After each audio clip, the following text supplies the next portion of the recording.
Alright, today we're starting with a slip knot, and you're going to go ahead and chain 4.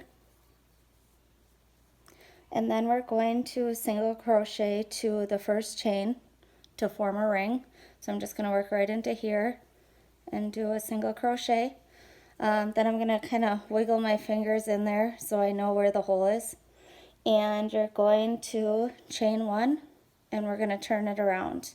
So now in this ring that we created, we're going to do the row 1 pattern, which is just going to be 2 single crochets.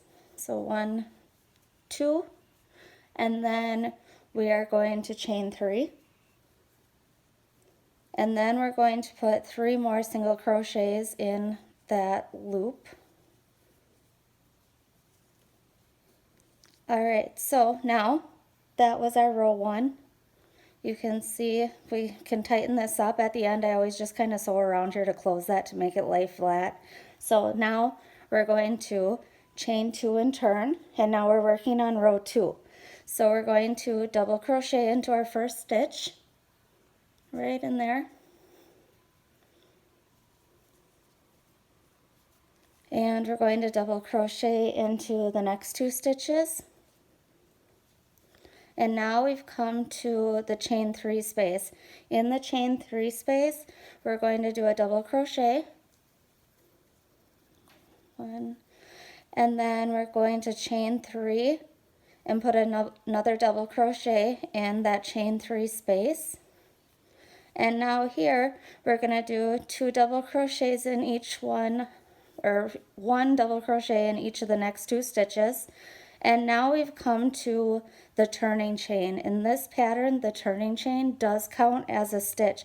That's what's going to help your project be nice and flat across the top. So at the very end in that chain, turning chain, we're going to put 2 double crochets right in there. And you just kind of stick your hook in there and put the 2 double crochets right in there. Well, I'm getting off kilter here. Okay, so that was our second row. And as you can see, we now have kind of a triangle shape.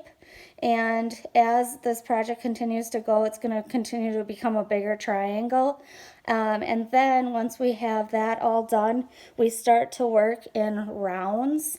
And then when we get to the rounds, then we start building the cowl. So that's the first couple rows of starting this pattern.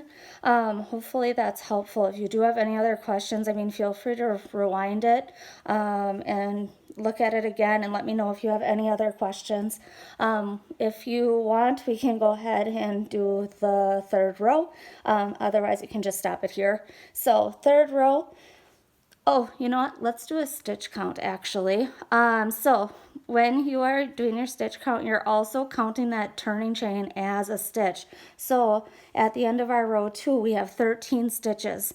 So 1, 2, 3, 4, 5, 6, 7, 8, 9, 10, 11, 12, and our chain counts. So that is our 13th stitch. So we got our stitch count right there. I think that's one of the most confusing things that happen because we're counting that stitch or the turning chain as a stitch, which a lot of patterns you don't do that. But again, I like doing that because then we'll have a nice flat top to our cowl scarf. Thanks for watching.